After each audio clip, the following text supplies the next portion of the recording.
Good evening and welcome. I'm Kevin Young, a faculty member in history and tonight's moderator. This event is the third in the Feinberg family Distinguished Lecture Series. This year's iteration of the series is titled, What Are Universities For? Struggles for the Soul of Higher Education. The various events explore the roots of the political, economic, and ethical crises in higher education. We thank the esteemed attorney and UMass history alumnus Kenneth Feinberg, whose generosity makes the series possible. Live closed captioning is available over Zoom. Please consult the chat for instructions on how to enable it. If you are a student attending as part of a course, you will find a link to a sign-in sheet in the chat. I invite everyone to visit our website, umass.edu/Feinberg, to register for our upcoming events, including our next event on November 4th, titled The Academic Labor Movement. You'll also find recordings of each event and information about co-sponsors, affiliated Spring 2025 courses, and an upcoming exhibit. You can also find out how to attend the open classroom days in this semester's history course, The Power of Universities, taught by Professor Ashish Kapoor Siddiq. The timely theme of tomorrow's class will be McCarthyism, Then and Now. Before going any further, I would like to acknowledge that UMass Amherst is located on the unceded homelands of the Pocumtuck Nation on the land of the Norwottuck community. Given this year's focus on the role of higher education in society, we might use this occasion to reflect on our university's contributions to Indigenous land dispossession, as well as the carbon pollution, war, and other forms of violence that continue to kill, impoverish, and make refugees of Indigenous and non-Indigenous communities around the world. We might also recognize the university's enormous capacity to help solve those problems. The series is an invitation to us all to reflect on these questions and to get involved in collective movements for justice and repair. Tonight's panel is titled The Attack on Honest History. Reactionary politicians and well-funded private entities are waging a coordinated assault on critical thought in the US education system. Since 2021, they have banned thousands of books, prohibited certain discussion topics, and targeted educators who refuse to toe the line. The history classroom is a primary target. In place of honest historical inquiry, they seek to impose what they call a pro-American curriculum. By this, they mean one that whitewashes the violence and oppression perpetrated by US rulers, and also erases the resistance by working people of all races, nationalities, genders, sexualities, and religions. This attack is part of a larger political strategy. The US politicians who engage in racist, xenophobic, and anti-LGBTQ appeals know exactly what they're doing. They understand that safeguarding the privileges of polluters, weapons dealers, and the Elon Musks of the world requires the cultivation of delusion and bigotry among the public. This strategy involves a particular telling of the nation's past. In this telling, the US government has generally played a beneficent role in the world. Slavery and the destruction of indigenous societies, when criticized at all, are but regrettable aberrations in an otherwise noble historical pageant. Capitalist entrepreneurs have provided us with our modern technology. Fossil fuels have been a gift from God. And anyone who takes issue with this whitewashed version of history is a woke PC extremist. Vermin, the enemy within. If we accept these historical myths, we are then primed to believe certain myths about the present. That white people are constantly being victimized by people of color. That US citizens are exploited by sinister foreigners. That burning fossil fuels is necessary for economic prosperity. That condemning a genocide against Palestinians is anti-Semitic.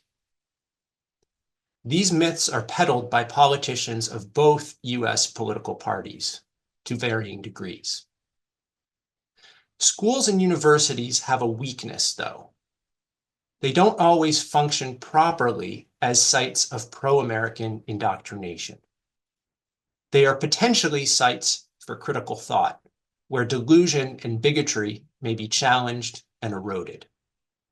That's exactly why they remain targets.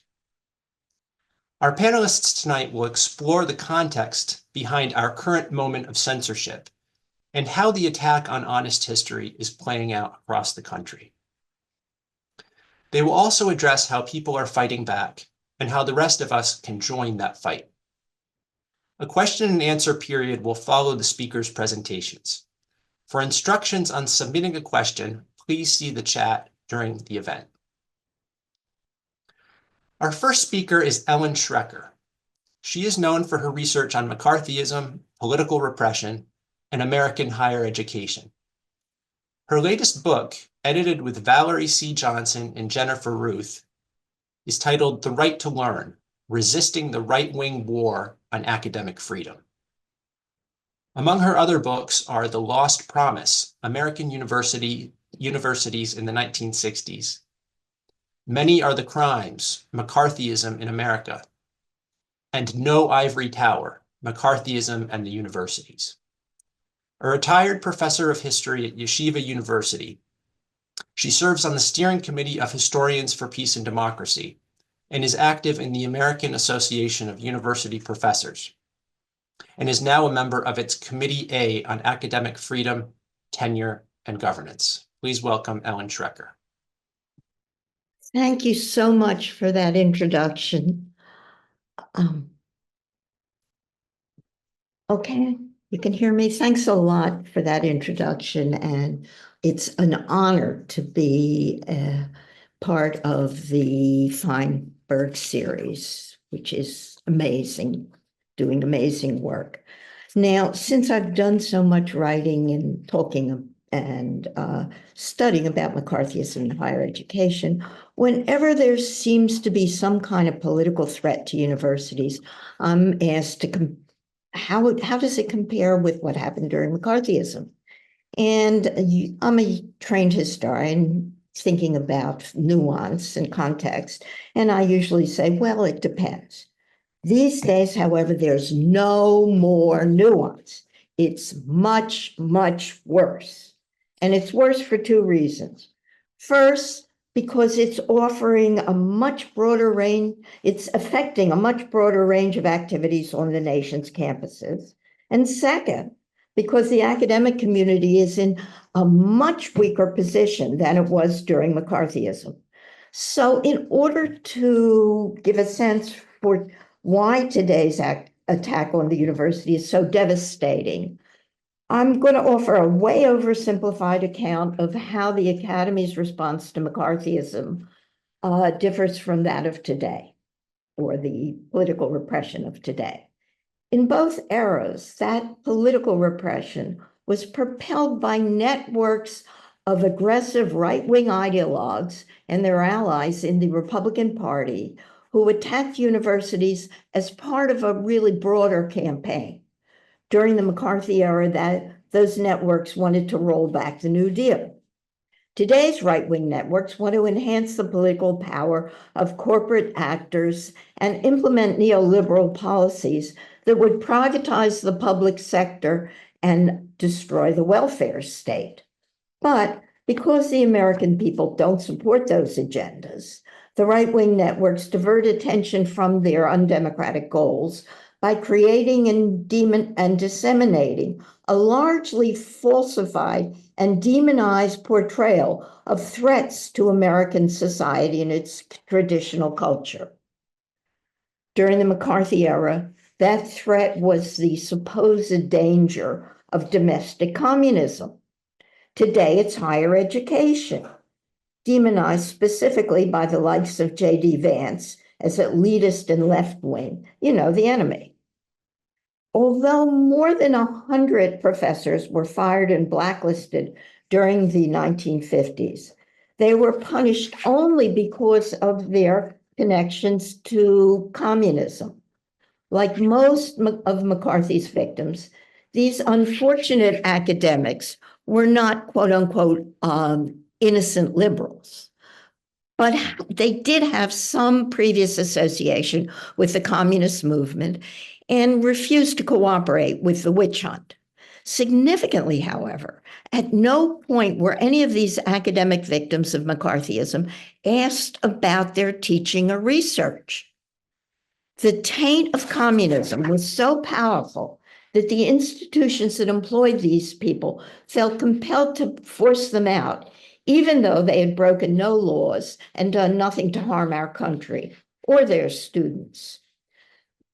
The college presidents and trustees who purged their faculties justified their actions by relying on the early Cold War's demonized portrayal of communism. If communists, as that over-exaggerated scenario had it, were robots who were under Kremlin control, then they were therefore, by definition, incapable of unbiased teaching and research, and then therefore, again by definition, they didn't deserve the protections of academic freedom. Now, although the authorities did not explicitly censor people's classrooms and scholarship, those actions did have a chilling effect. Professors pruned their syllabi and stopped teaching about controversial subjects. Today, that chill is back. This is especially the case in red states, where ambitious politicians are cracking down on all sorts of educational activities. Unlike McCarthyism, which only affected faculty members and their careers, this new wave of political repression targets classrooms, tenure, academic programs, accreditation, libraries, and even, as in the case of New College, Florida, entire institutions. How did this happen? How did we find ourselves in this position where all of higher education faces such an existential threat? The current iteration of the witch hunt began 4 years ago in the aftermath of the Black Lives Matter movement, when Donald Trump and the Republican right launched an attack on anti-racist education and created a moral panic about transsexual and other heterodiverse students. Although Trump lost the 2020 election, his campaign against teaching the truth about our nation's past and present has moved to the states. Ambitious right-wing politicians flooded their legislatures with dozens of what came to be called educational gag orders. These measures initially focused on K through 12 education, but they soon targeted the university, adding new force to an already damaging culture war against higher education.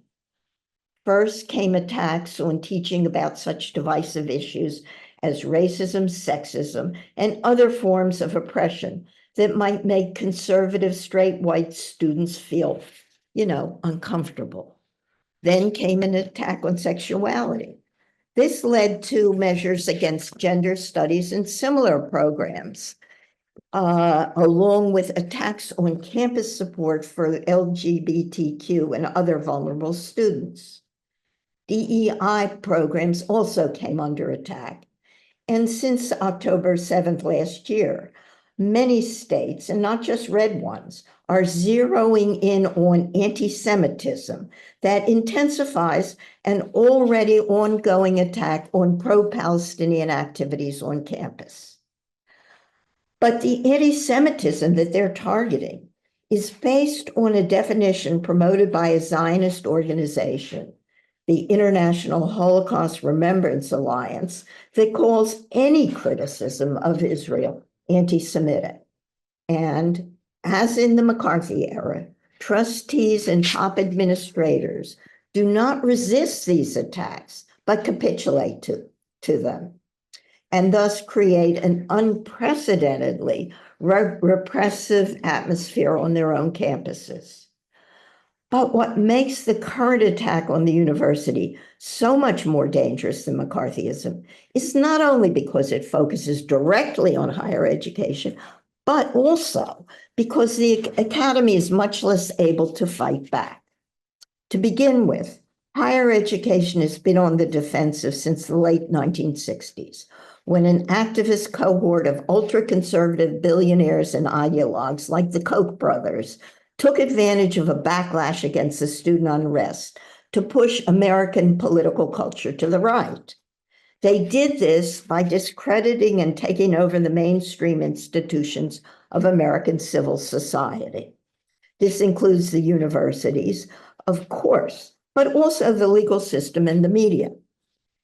Over the next 50 years, that plutocratic network poured hundreds of millions of dollars into creating an alternative system of think tanks, public intellectuals, and conservative professors and programs designed to replace mainstream academic knowledge as a source of expertise for policymakers, politicians, and the media. In particular, that network also manufactured the culture wars of the late 1980s and 90s that convinced much of the public that universities were dominated by tenured radicals and weak-willed administrators who let so-called political correctness, if you recall, infect their campuses. And to make things worse, years of rising tuitions have creating nearly $1.8 trillion of student debt have further undermined the public's support for higher education. But what really makes today's situation so much worse than McCarthyism is that the academic community has been so debilitated by the structural transformations of the past 50 years that it is in no condition to resist the current onslaught.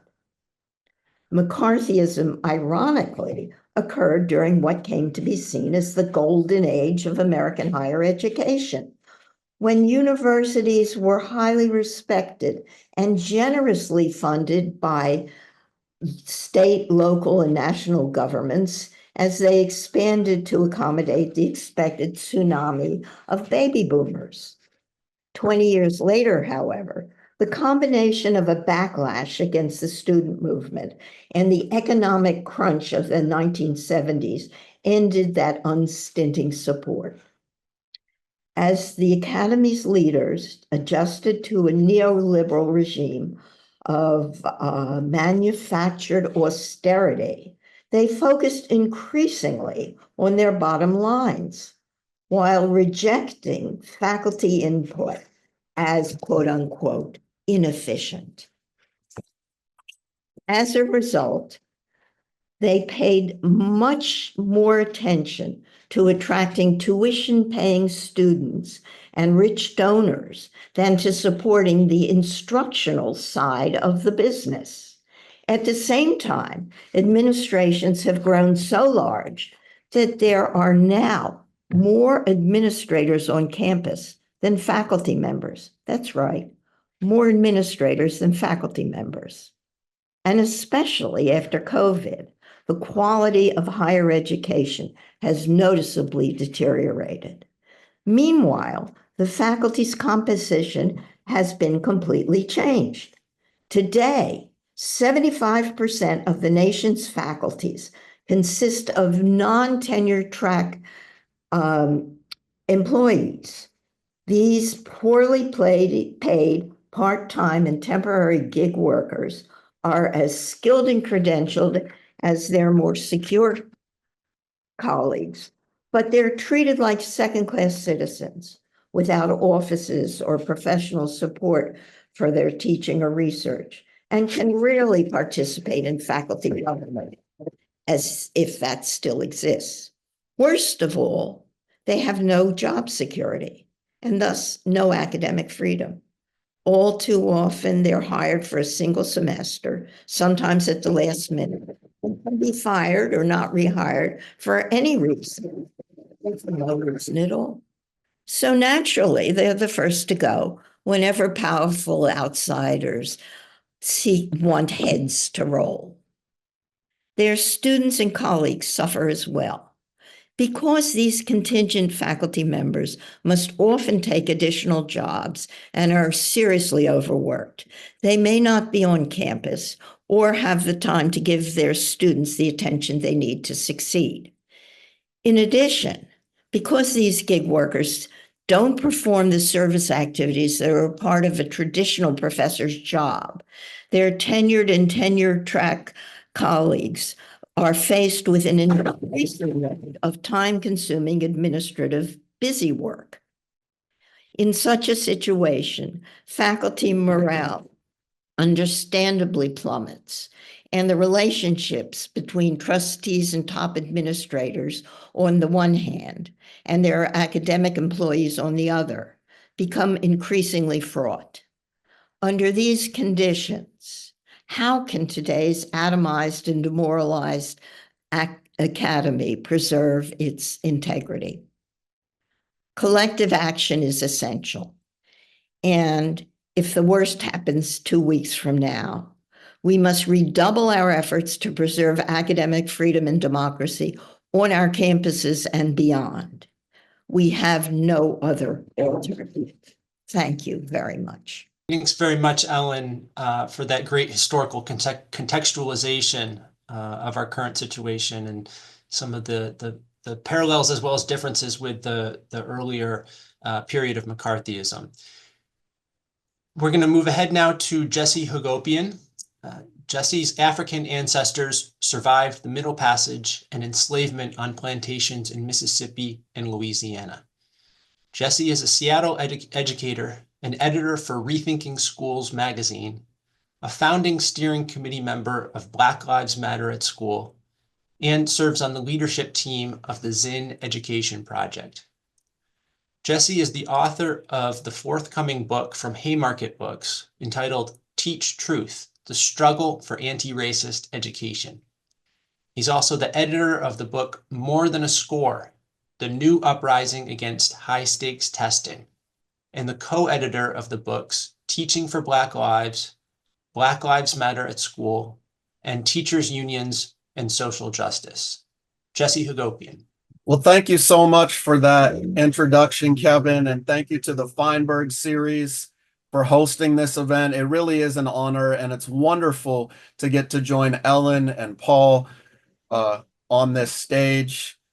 And I want to begin with where I started writing my book, Teach Truth. And, you know, a couple years ago when I started writing the book, it wasn't long before my dad made a stunning discovery that really changed and deepened my perspective about this struggle. My dad made the stunning discovery of finding out which plantation our family had been enslaved on in Morgantown, Mississippi. And we knew we had to get down there immediately to understand this history. But unfortunately, a new strain of COVID came and we had to cancel our flights. And then my dad had a stroke. And then I got long COVID, and my brother, who wanted to go, also has a fear of flying. So it took us a while to get down there. But finally, last year, we made it. And it was an unbelievable experience to spend the time yearning to be down there to try to connect with our ancestors and seeing so many laws being passed, banning students from learning the history of enslaved people. And when we finally made it down there, we happened upon the man that owned the land today where our ancestors had been enslaved. And he told us that there was still a grave site on his property where enslaved people had buried each other. There was only one headstone left, but he ushered us back on his land and allowed us to host a ceremony there. And during the ceremony, I wrote a letter that I read aloud to my ancestors. And I want to read you all my letter now because I think it says a lot about why I'm in this struggle. I said, Beloved ancestors, many obstacles have been placed in the way of us returning to the land where you were enslaved, abused, and forced to work to enrich the white Lenoir enslavers. The pandemic, a stroke, a fear of flying, long COVID delayed our journey there. Before that, the education system withheld any knowledge of where you came from, the cruelty you endured, or the creativity and beautiful resistance you contributed to the world. The system of white supremacy used many tactics to deceive us and prevent our family from making this pilgrimage to where you were held captive and denied manumission. Despite the many obstacles and the plots to hide this place from us and deny us knowledge of this land and your existence here, we have found it. Your family has returned to claim you. We have returned to the forced enslaved labor camp that was politely referred to as the Lenoir plantation. We have returned to the place where you no doubt spent endless hours picking cotton and tobacco with the promise of the lash if you slowed down or refused. We have returned to the site of unspeakable horrors. But we have also returned to the place where you all dared to live, a place where you all had the incredible courage to love, despite knowing that falling in love could inflict a terrible pain when your beloved was sold away or worked to death. We are here. We are at the very place where you found ways to guard your humanity from those who thought it was possible to steal. We are here where you sang together, granted forgiveness to a friend who hurt your feelings, dressed the wounds of those who were injured, and held those in need of comfort. We are here to experience a truth deeper than any that can be understood intellectually. We are here to make a promise to you, to this land, and to each other.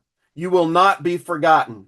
It doesn't matter if they pass laws to make it illegal to speak of you, to teach about you, or to learn about you, because those laws don't govern us.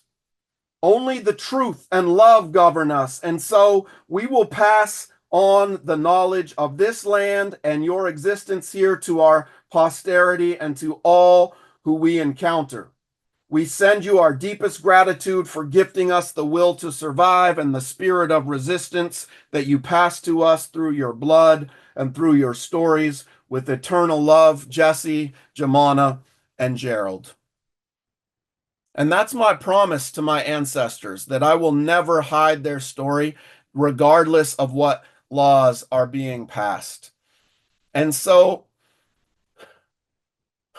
astoundingly today, that's a difficult promise to keep, because almost half of all public school students in the US today go to a school where teachers face educational gag orders, or what I call truth crime laws in my new book. These are laws that prohibit them from teaching the truth about systemic racism in US history. There was a January 2022 study that revealed 84 of these anti-history bills targeted K-12 schools and 38 targeted higher education. So we can see that there's an increasing refocusing of these bills now on higher ed. We've seen hundreds of teachers be fired. It was 160 officially that were fired or pushed out back in 2022, according to the Washington Post. But surely that was an undercount then of teachers that didn't report. And since then, there's been many. And so I think we have to really grapple with the intensity of these truth crime laws, and they're targeting both K-12 and higher ed. Wisconsin Governor Scott Walker whined on Twitter that the GOP underperformed in the 2022 midterm elections, and he tweeted this. He said, quote, "Younger voters are the issue. It comes from years of radical indoctrination on campus, in schools, with social media, and throughout the culture." right? And so he says, we quote, we have to counter it or conservatives will never win battleground states again. And that's one of their primary fears, is that because of the 2020 uprising, people gained a racial consciousness in this country that will no longer permit them to just succumb to the racist scapegoating that they use in their election tactics. And so they want to deceive the electorate, right? And I think we have to understand that as wild as the reality is today of the attacks on anti-racist education, I think the only way to really understand how over the top these attacks are is to look at the satirical newspaper of The Onion. Did people see this headline? I think it's absolutely incredible that teacher fired for breaking state's critical race theory laws after telling students she's black, right? Or this one, the satirical newspaper in Seattle, The Needling, said Florida bans LGBTQ from the alphabet, right? But as absurd as these satirical newspaper headlines are, the reality is actually more over the top. Did you see this headline? No, this is not a parody. Florida school district bans the dictionary. They actually banned the dictionary in Florida because, after all, it does have the word sex. It does have the word racism in it. Or this one, right? The official state curriculum today in Florida in 2024 says that slavery was of, quote, personal benefit to black people. Not in 1824, not in 1924, in 2024. Absolutely incredible how far they've gone, where the reality is more absurd than the absurd newspapers. And why is this happening? I think there are three kind of levels that are driving the attack on anti-racist education, on anti-sexist education, on education that helps young people understand LGBTQ plus identity. And the first level, we looked at the election, and that's pretty much where the mainstream media stops in their analysis. They're able to understand that the Republican Party is using the attacks on anti-racist education to rally their base to the polls, right? But there's deeper levels for what's going on here. We also know that they're promoting this narrative that social justice teaching is about shaming white kids, and they're trying to drive families out of the public schools so they can privatize education with voucher schemes and charter schools, projects they've had in the works for a very long time. But I think there's a much deeper purpose besides the elections, besides privatizing education.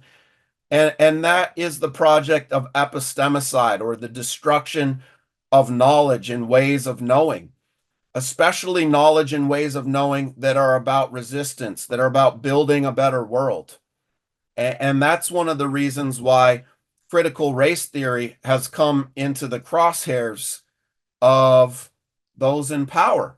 But while debates over critical race theory, I think, are ubiquitous in today's political discourse, the real threat to education demanding our attention, I believe, is uncritical race theory, right? Uncritical race theory is the term I developed in the book to describe systems of belief that deny or minimize the reality of systemic racism, ultimately reinforcing existing racial power hierarchies, right? So uncritical race theory can take different forms. Some of the proponents are liberal, some are conservative.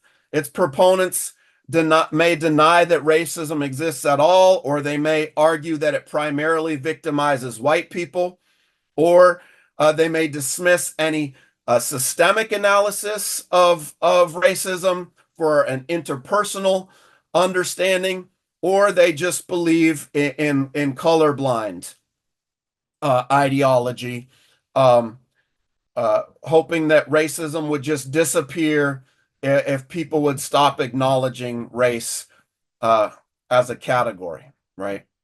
And this effort to embrace uncritical race theory and to infuse it into the education system was really evident with initiatives like American Birthright from the Civic Alliance, where a few extremely wealthy patrons put together a whitewashed curriculum that it's trying to force upon different school districts around the country. And American Birthright social studies state standards say, quote, some educators are so caught up in pedagogical, quote, theory that they have forgotten that facts come first. Some activists in our schools are so antagonistic towards our culture without realizing what they owe to it, that they seek to erase our worthy history of liberty from the curriculum.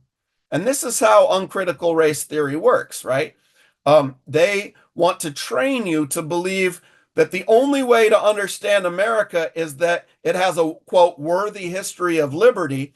That's the only natural and objective way to view history, and dismissing any critiques of racism as, quote, political or quote, merely a theory, right? Ironically, they substitute their own ideological theory for the critical perspectives they reject, right? And so uncritical race theorists demand really a sanitized telling of US history where the United States was delivered by the stork, right?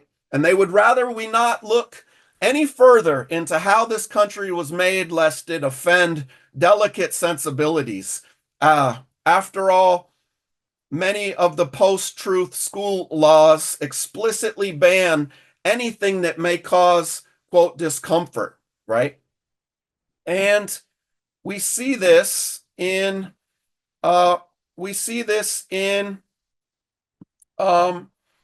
so much of what the policy that they put forward is. And I think, as Ellen said, the key to challenging this is a collective response. And I want to urge everybody to join the Teach Truth movement. You can go to the Zen Education Project and find our Teach Truth campaign there. You can sign our pledge to teach the truth. And every year during the second week in June, we have the National Teach Truth Day of Action, where hundreds of teachers from around the country have come together to plan walking tours, tabling events, speak outs, banned book swaps, to challenge these laws, to link arms and to fight back. And I hope you'll join us in that struggle for a whole different society. And I'll just end with a quote from one of my favorite educators, Septima Clark. She said, I believe unconditionally in the ability of people to respond when they are told the truth. We need to be taught to study rather than to believe, to inquire rather than to affirm. Thank you. Thank you so much, Jesse. That was so great, and it complemented what we heard from Ellen Schrecker so well. So many important points that you've raised for us. Pointing to the absurdity of the right-wing attack and the ideology, the ideological view of history that they are trying to impose, and also pointing us to some of what is at stake in these battles over classroom curriculum. And then also talking about collective resistance, which I know we've already started to get some questions about that. And I suspect that our next speaker is going to have something to say about that as well. So now we'll turn to Paul Ortiz. Paul Ortiz is a professor of labor history at Cornell University. Between 2008 and 2024, he was a professor of history at the University of Florida. Paul's book, An African American and Latinx History of the United States, was identified by Fortune magazine as one of, quote, the 10 books on American history that actually reflect the United States. His book, Emancipation Betrayed, was the recipient of the Harry T. and Harriet V. Moore Book Prize from the Florida Historical Society. He's also a consultant and narrator for John Leguizamo's American Historia docuseries on Latino history, which will air on PBS this fall. Paul was also a consultant and narrator for Henry Louis Gates Jr.'s The Black Church, which premiered on PBS in 2021. Paul Ortiz. Thank you so much, Kevin. And thank you to all of the hardworking colleagues and staff who organized this event at UMass Amherst. It's a real honor to be here. Again, anytime I have the opportunity to be at an event with the great Ellen Schrecker, I'm just so thrilled and so honored. I was taking so many notes.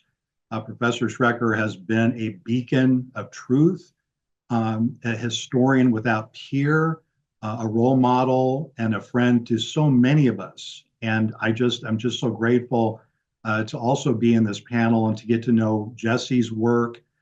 So thrilling and inspiring. What a moment we live in. This is a moment fraught with challenges, with difficulties, but it's a moment where we have the opportunity not just to live history, but to make history. And I want to begin with a James Baldwin quote: "When in doubt, go with James Baldwin." This is from his book, I'm Not Your Negro. And it's about history. James Baldwin said, "History is not the past, it is the present. We carry our history with us. We are our history. If we pretend otherwise, we are literally criminals." I attest to this, Baldwin continued. The world is not white. It never was white, cannot be white. White is a metaphor for power, and that is simply a way of describing Chase Manhattan Bank. I've been thinking a lot about the topic of the attack on honest history, especially during this Hispanic Heritage Month. And as Kevin mentioned, I serve as a historical consultant and narrator for John Leguizamo's American Historia, the untold story of Latinos, which has been airing on PBS this past month. It's successful, by the way, all 3 episodes. It was an incredible experience.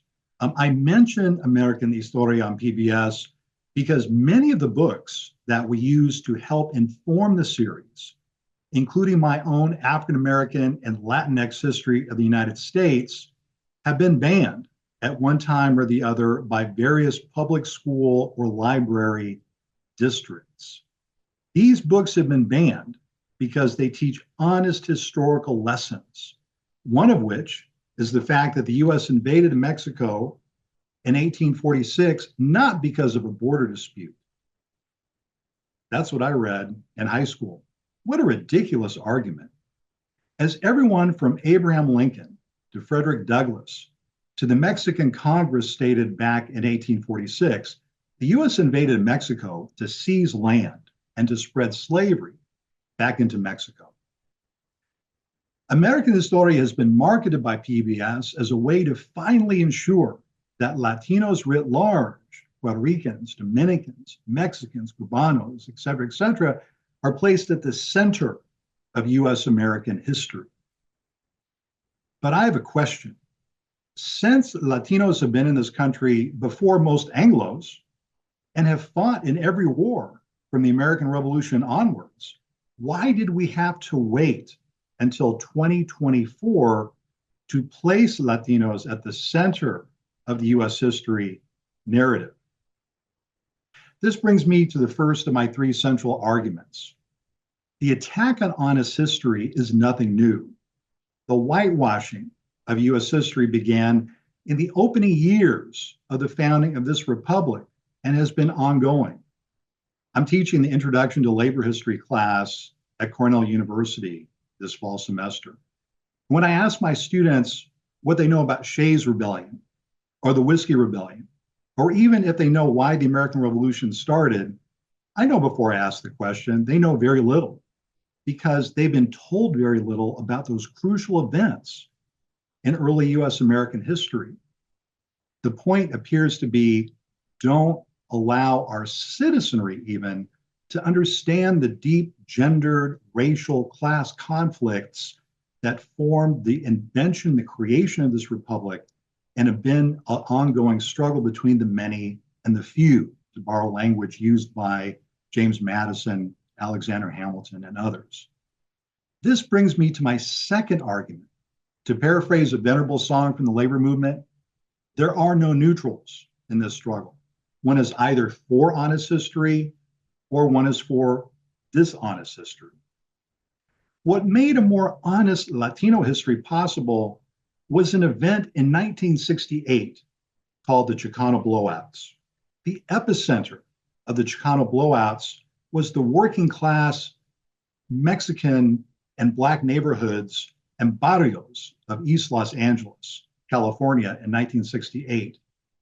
Over 15,000 predominantly Chicano students walked out of their classes and struck in support of a more inclusive history, bilingual education, the hiring of more Mexican American teachers, equalization of teacher pay, treating the students with respect instead of treating them like cogs and juvenile delinquents, and in general, a more democratic education. That's what the Chicano Blowouts were about in 1968.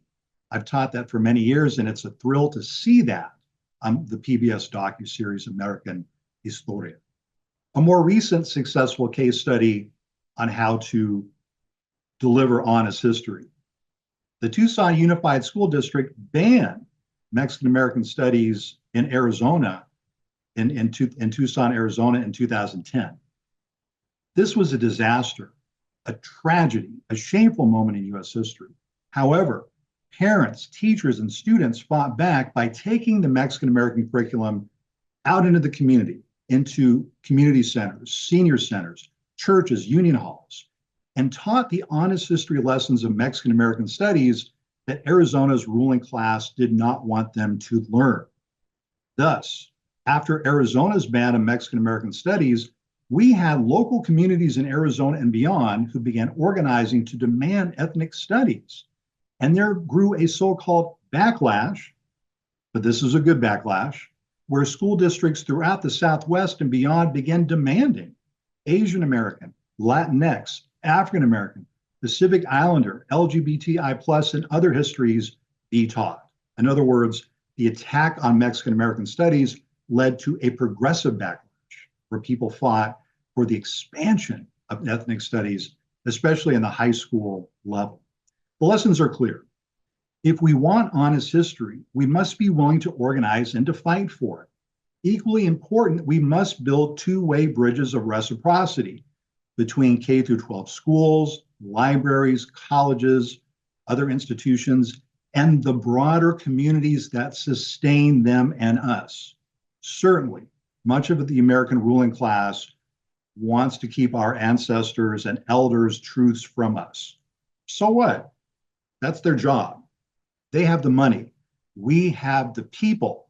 We need to learn and to relearn the basic tactics of coalition building that working class communities in East Los Angeles and Tucson taught us in 1968, 2010, and Jesse referred to the Black Lives Matter movement in 2020, did the same kind of thing in terms of reviving and reinvigorating ethnic studies and honest histories of all types. And now there's a backlash against that, represented by Ron DeSantis, Governor Abbott, Donald Trump, so on and so forth. History is a constant struggle, right? I don't have to tell anyone in this audience, the struggle never ends. The good news from Florida, where I taught for 16 years, and other parts of the South and parts of the country, is that newly empowered networks of parents, university alumni, graduate students, adjunct lecturers, and labor organizations are mobilizing to defend the rights of our students and our communities to learn what it is they want to learn. In Florida, African American studies has taken a hit, yes. The state has banned critical race theory and the 1619 history curriculum in our K through 12 schools, yes. But African American churches in many places have stepped up. ASALH, the Association for the Study of Life in African American History, has stepped up. ASALH has vibrant local branches and is working with Black churches, labor organizations, and the NAACP and other institutions to take the curriculum to teach it in our own institutions. And then we'll fight to get it back into the schools. But first of all, let's make sure that it survives to begin with.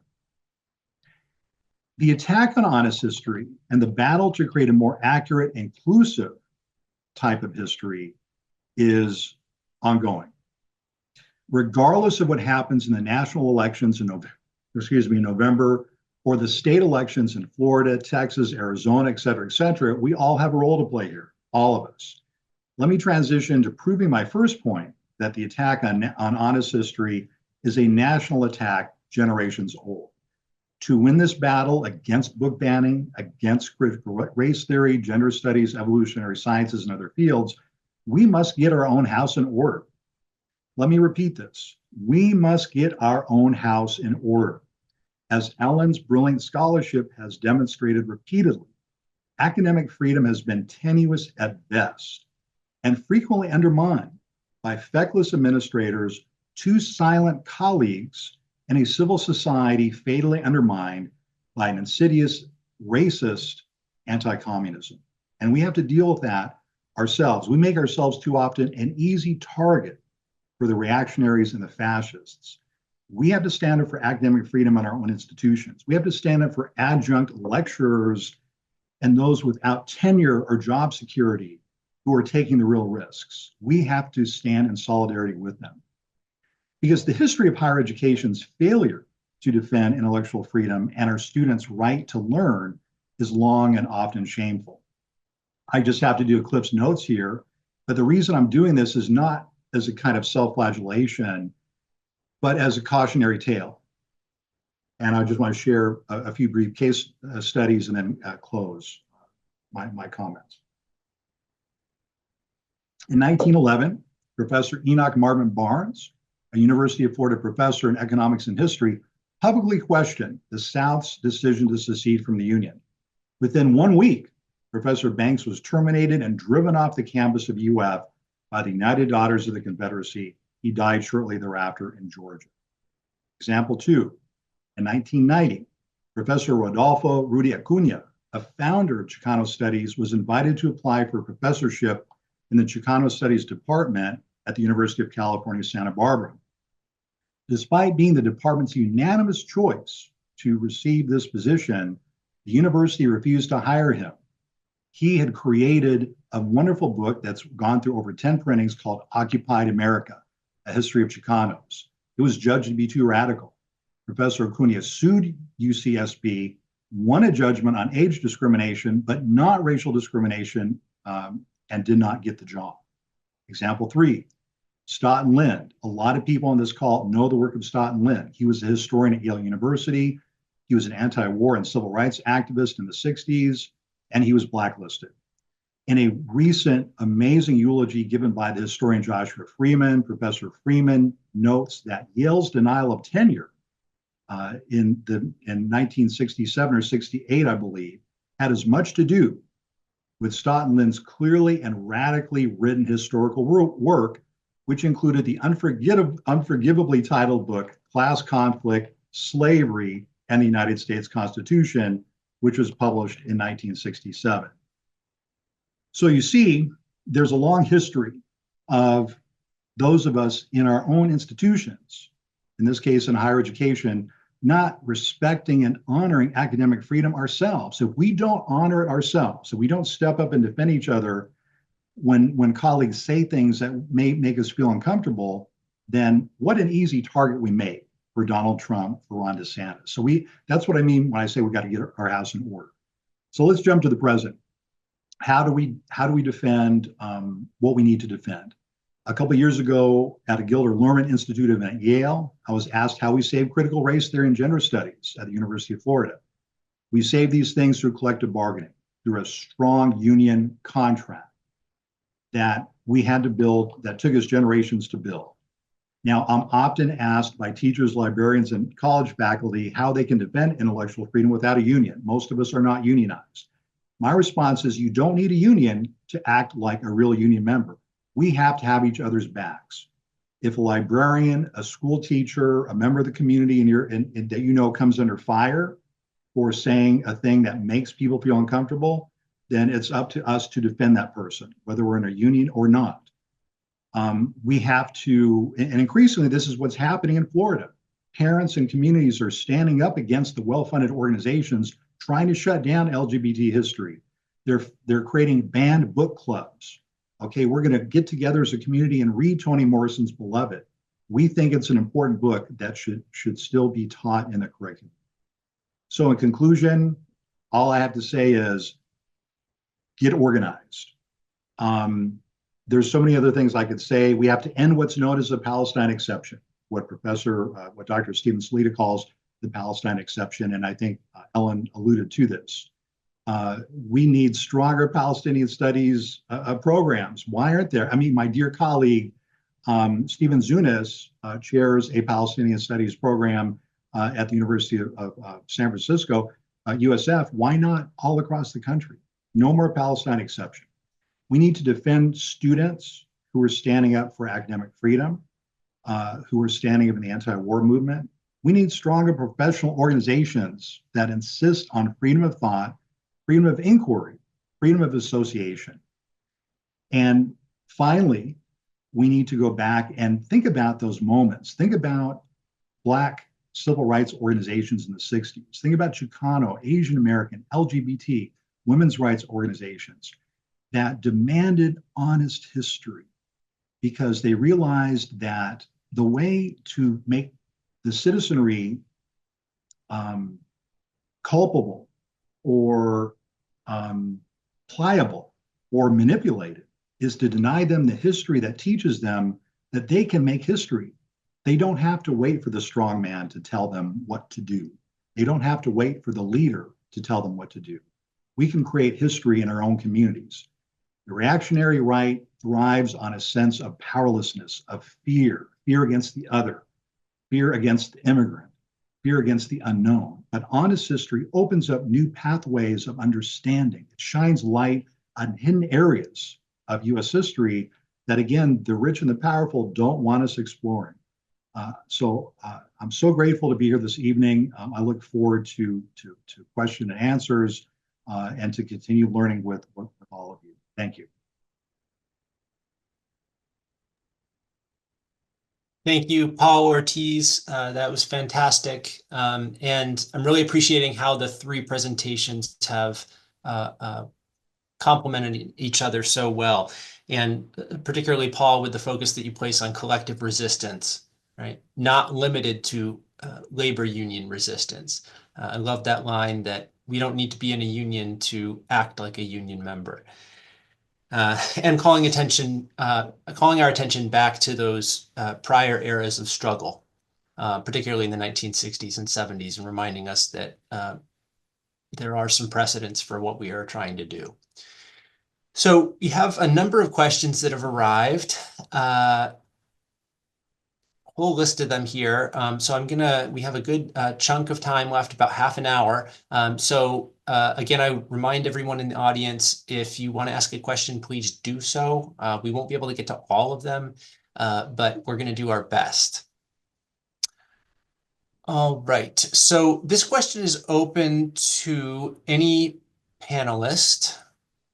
So the questioner starts out in Spanish, sigue la lucha, right? The struggle continues. I'm a proud UMass STEPIC alumnus. That's the Social Thought and Political Economy program for those unfamiliar. And I work as a Spanish educator in a public middle school in Massachusetts, doing my part to teach truth. How can I respond to colleagues or administrators that say we can't be political in the classroom?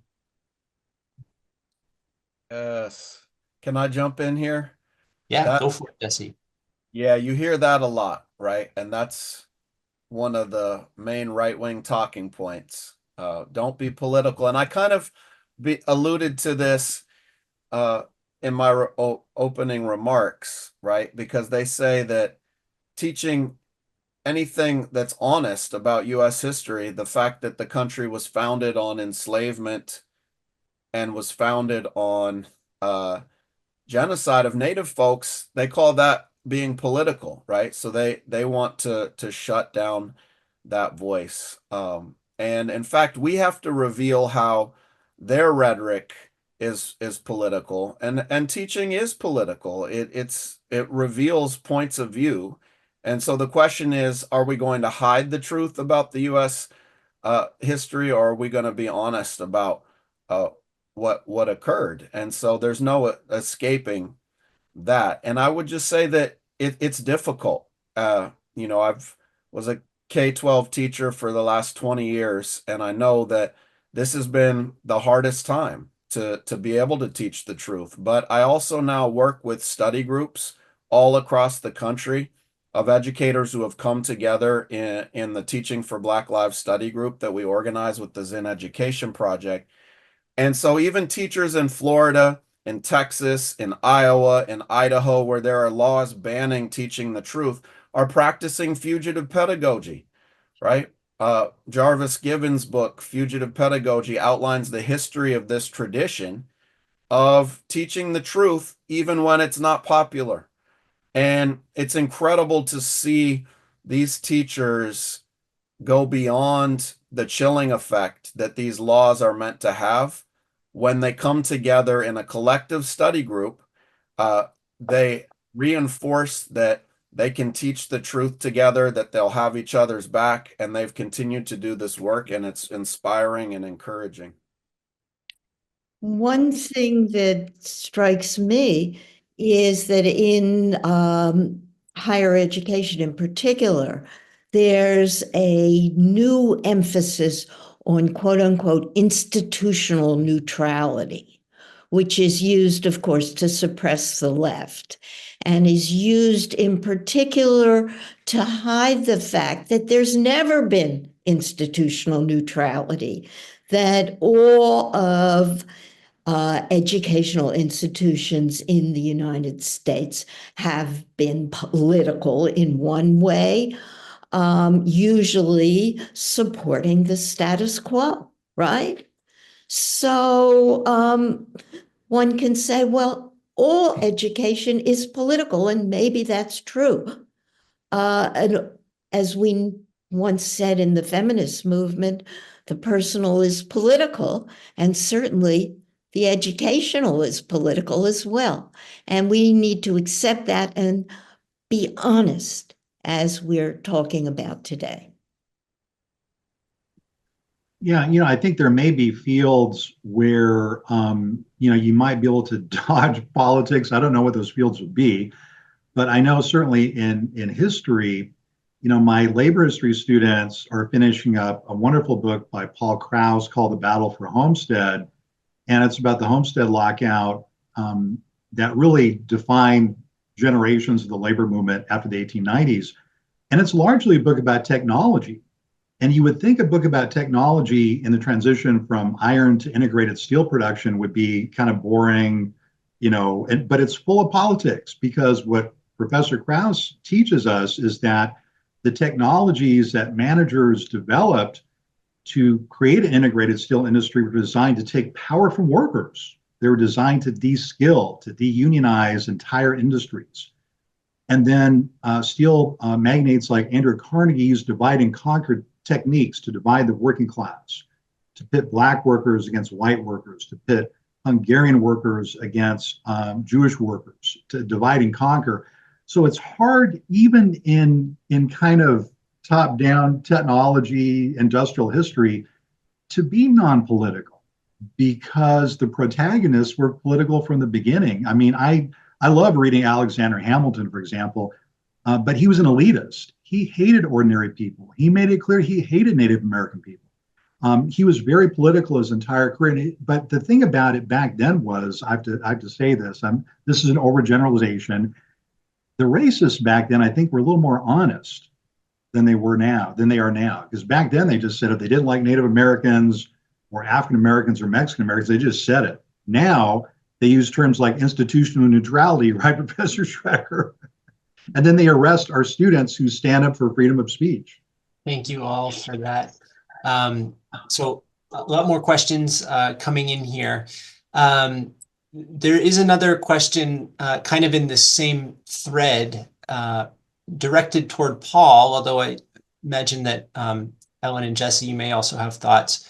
Can you elaborate on your statement? You're either for honest history or not for honest history. And I kind of want to tack on an addendum of my own to this. You know, I'm thinking about the fact that there are clearly certain historical truths that are beyond dispute. And we are insisting that an honest history needs to recognize those, and certain things are not debatable, right? We're not going to debate whether the Holocaust happened. We're not going to debate whether slavery happened, and so on. And yet, as critical educators, we want to foster critical thought, debate, and disagreement within the classroom. So as educators and as historians, how do the three of you navigate this tension between wanting to hold firm on the things that we know to be true and allowing and encouraging the space for disagreement of interpretation about the past? Yeah, by saying that, of course, I'm trying to be provocative.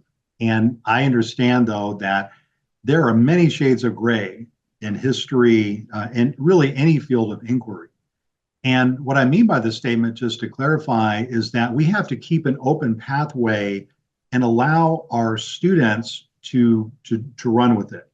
And so you give them a case study, you gave them a story, and we have to allow them to make up their minds, to learn how to study history. And yes, there are certain facts about slavery, about the Holocaust, about misogyny, about transphobia that to me are like non-negotiable, right? But between that and other things, there's a lot of area to explore. I mean, let me give you one example. So when we talk about the U.S. invasion of Mexico, on the one hand, it's really beyond dispute why the U.S. invaded Mexico in 1846.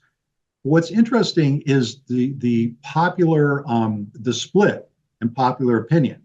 Why did certain people support the invasion and why did others not support the invasion? And that's, again, where students can really, just kind of run with it and kind of come to their own understandings about history. I just think that there's so much gatekeeping that goes on now. It's very depressing to me because I see high school students, and I'll be honest with you, again, it could be because I have the PBS docuseries in my mind with the Chicano blowouts and Black Lives Matter and the critical role that played in really reviving ethnic studies. It's high school students that are really on the cutting edge now, more so even than university students. It's high school kids. I work with school districts all across the country where school districts, not all of them, but a lot of them are changing curriculum even as we speak to be more inclusive. Connecticut is a wonderful example. Afro-Latino middle school and high school students went to the state legislature a few years ago and said, our people have been in Connecticut for 2 centuries. Why on earth is there not anything about us in the Connecticut state textbooks? And if you saw that testimony, I mean, I cried. It was so moving. I couldn't imagine doing that kind of thing and giving that kind of testimony when I was in middle school. It reminds me of something one of my retired history professors, Peter Wood, told one of my classes on slavery a number of years ago. He was asked by the students there in the seminar, why do you have to make history so boring in high school? And Professor Wood thought about it for a moment. He said, adults make history boring in high school because we don't want you kids to start asking us questions we cannot answer. That's why we make it boring. And I thought, wow, I mean, I wish you'd have told me this in grad school when I had him as a grad student, but I think there's a lot of truth to that. There's also this wonderful thing that we as historians can do in our classes, which is bring in the historical players, bring in the language that people were using and saying, look at this. How does this relate to something that you can add to, that you can sort of understand both ways of thinking? And that often produces just wonderful things inside a classroom as students' eyes begin to light up and say, I never thought of that. Or that reminds me of, I mean, I taught at a Orthodox Jewish institution, and it was pretty clear I wasn't going to teach about the Middle East. But I'm teaching American history, and I taught about what was happening to the indigenous inhabitants of the United States. And one of my kids says, well, that sort of reminds me of what's happening in Israel with the Palestinians. And I thought, oh, so you can learn all kinds of things from your kids once they become interested. You have to get them interested, but then they like stories, so they'll follow you or they'll follow themselves.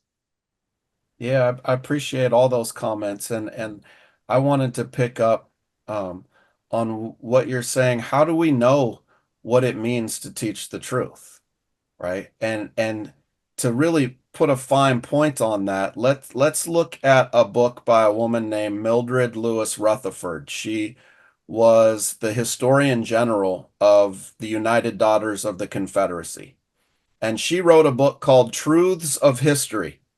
A fair, unbiased, and impartial, unprejudiced, and conscientious study of history, right? That's the grandiose title of her book. And in it, she writes, quote, slaves were not ill-treated in the South. The North was largely responsible for their presence in the South. And she goes on to say the servants were very happy in their life upon the old plantations. So happy and free, right? And then we can compare that to Harriet Tubman's description of slavery. She said, slavery is the next thing to hell. So how do we know which one is true? Right? Well, both these women claim to be telling the truth. But I think to get an understanding of what we mean by honest history and by teaching the truth, you have to have an idea of what a feminist scholar, Sandra Harding's articulation of standpoint theory, and to understand that everybody is coming at looking at this history from a different standpoint, and that those standpoints matter when you're articulating people's experiences, and that taking the standpoint of somebody who is trying to argue to defend the status quo, to defend the power structure, brings us further from the truth, because they actually have to articulate arguments that defend the truth that defend the status quo regardless of the truth, right?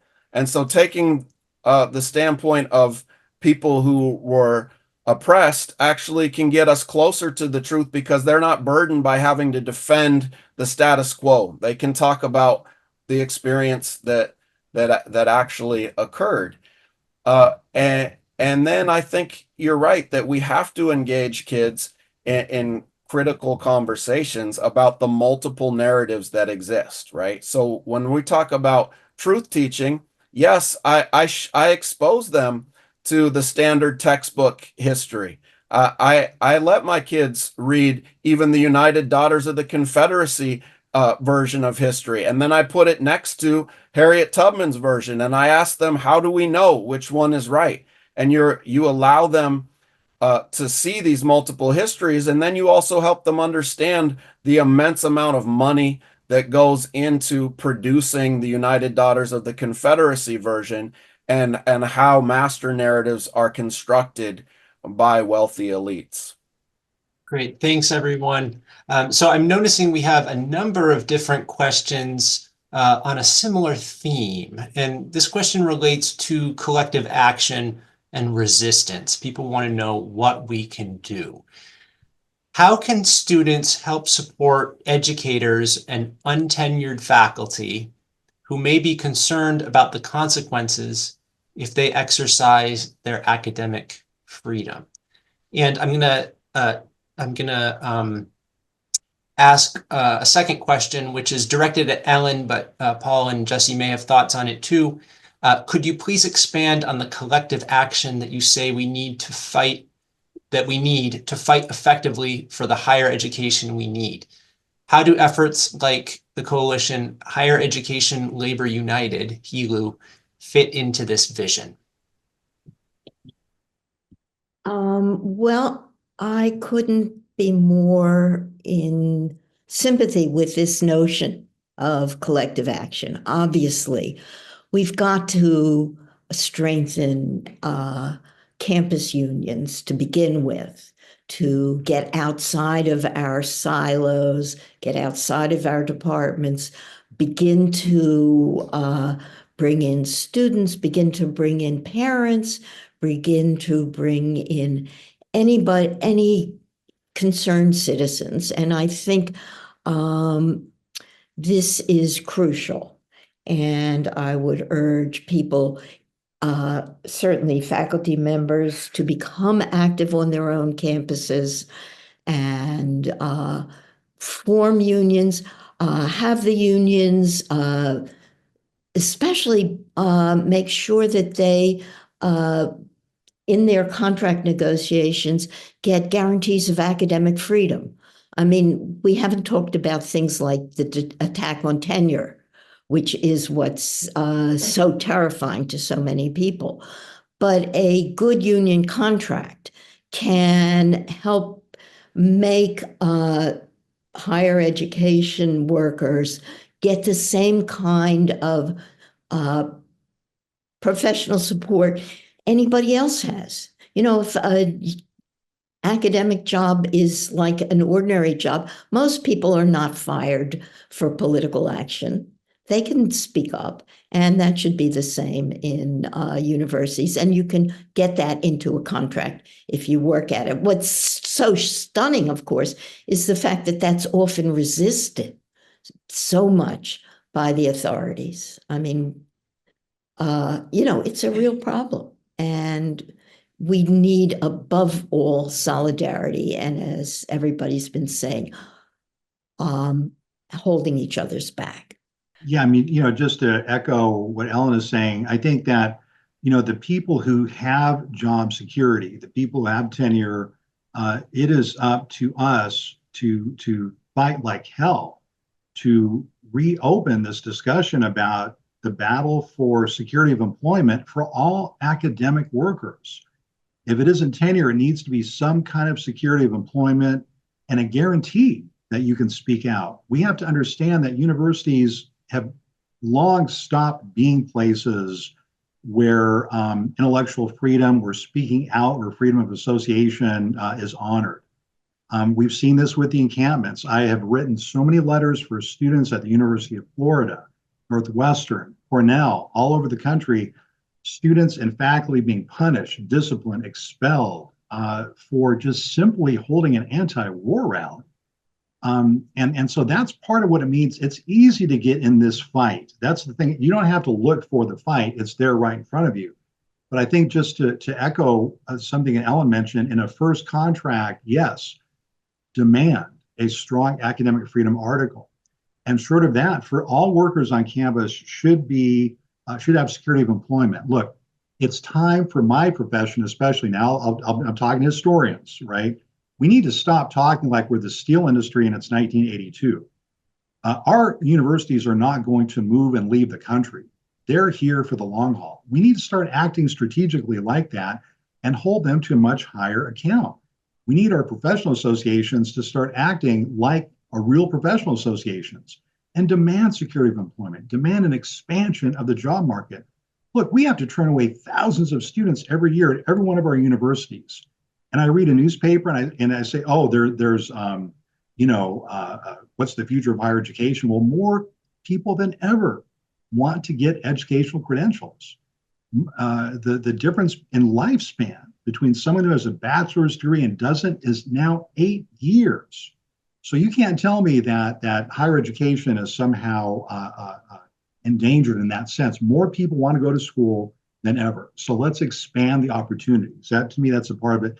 And the last thing I'll say, if you're a student or a parent, encourage your students to write strong letters of support for instructors, for grad students, for lecturers that they've enjoyed taking courses from. Because as a person who writes a lot of personnel letters, I see cases where a university will take one comment out of 50 teaching evaluations, and if that one comment is negative, they'll use that to cherry pick and attack a professor or a lecturer or a grad student. So encourage students to write, if they like a professor or a lecturer or a grad student, give them props. Make sure their chair, the chair of that department, and the dean of that college knows that they appreciate that faculty or teacher. And the same thing is true in K through 12. Yeah. Collective action is really the key because nobody's coming to save us. It blows my mind that the Republican Party has identified attacking honest education as their #1 priority for re-election, organizing groups like Moms for Liberty and these AstroTurf organization.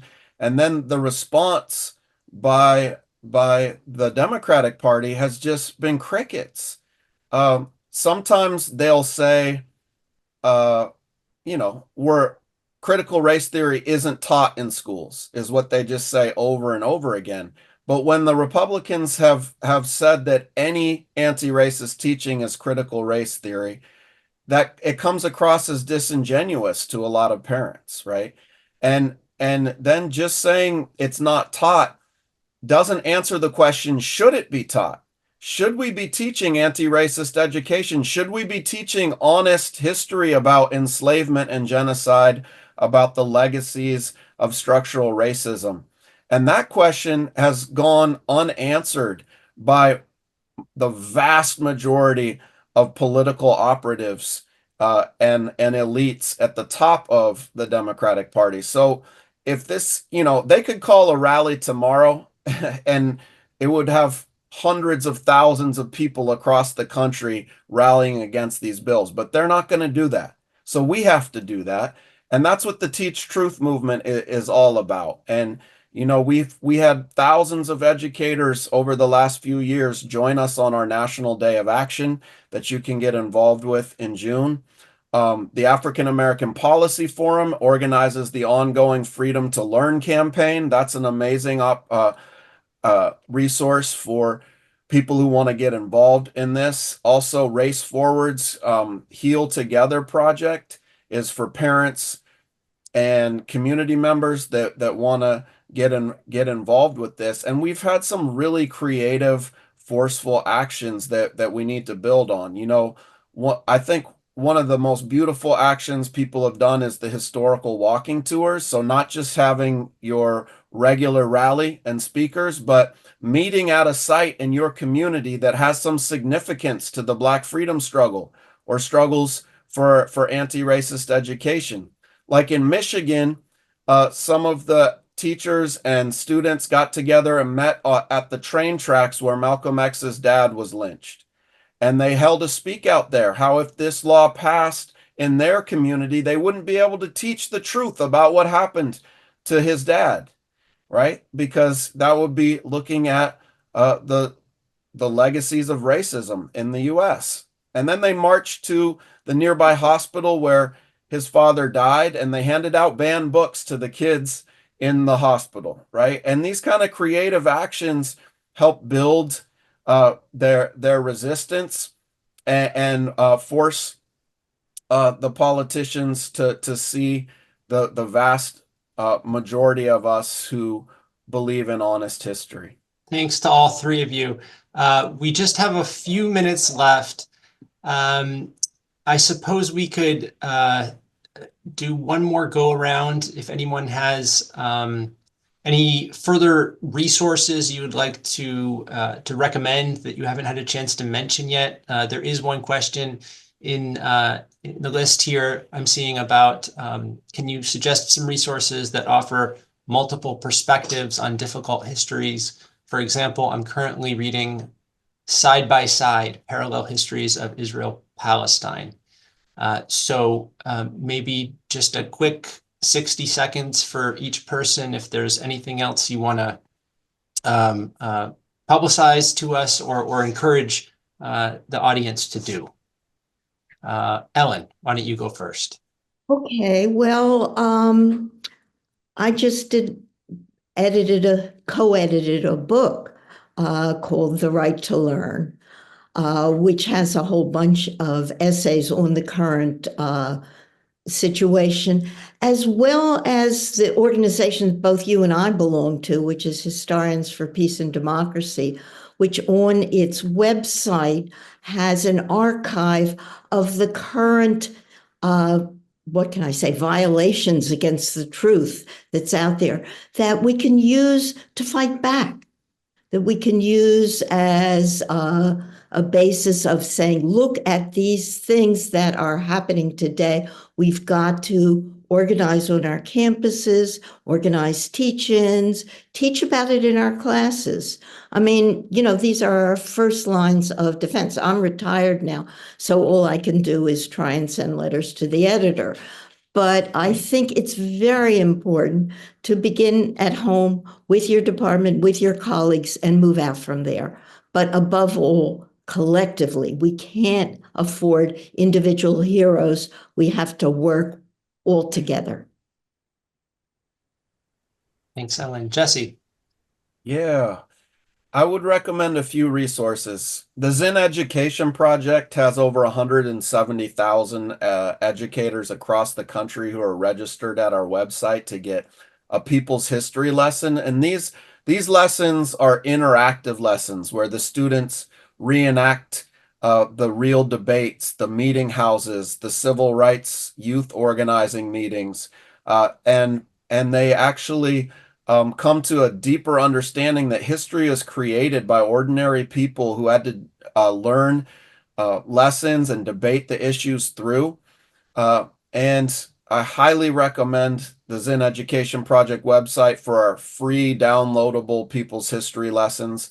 I have a new book coming out. I hope everyone will pre-order Teach Truth, The Struggle for Anti-Racist Education, that really goes through what the purpose of these laws banning history are and details the Teach Truth struggle. And lastly, I'll just say I'm editing another book right now called Teaching Palestine that really gets into detail about the attack on teachers who want to teach the truth about Palestinian history, and gives teachers concrete lessons and ways to begin to teach the truth about the colonization of Palestine in their classrooms. Jesse. Paul. Yeah, I think all the resources that have been mentioned, I'm a huge fan of the Zen historical resources. I've used them with high school students. They're just in college, and they're wonderful. And I also wanted to share that our colleagues in the American Social History Project have just finished and created the 4th edition of Who Built America. It's an amazing U.S. history textbook. It's told from working class perspectives. It allows students to approach history from a working class perspective, understanding there's more than one perspective. It has free links to chapters that start in colonial America. But this is a new kind of history, Kevin. This is not just like the founding fathers and the big people. These are the indentured servants, the enslaved African Americans, women textile workers, and the focus is highlighting their voices. I dropped the link to the text, and it's free. It's incredible to me. Our dear colleagues at the CUNY Graduate Center have worked so hard in the American Social History Project. Who Built America was the text I cut my teeth on as a grad student teaching the U.S. History Survey. And again, it gives the U.S. history from a different vantage point, from working class perspective. So lots of incredible resources we have to work with, right? Well, thank you so much to all three of you and for everyone who's attended today, asked questions. It's too bad that we didn't get to all of the questions from the audience. There were a lot of really thoughtful and provocative things coming in. We did get to some of them though. So I want to say thank you to our three amazing panelists tonight, Ellen Schrecker, Jesse Hagopian, and Paul Ortiz. And you know, it's no secret that this is a really stressful time for a lot of people for a number of reasons, not least of which is the election coming up on November 5th. And I think one of the implicit takeaways from the discussion today is that regardless of what happens on November 5th, the fundamental problems that you all have been discussing tonight are not going away anytime soon. So irrespective of the outcome, there's still going to be a lot of work to do. There's a lot of collective work that we all need to be doing. And I think the panelists for tonight have given us some great and concrete ideas for how we can all be involved in that movement. So on that note, thank you to everyone once again, and take care.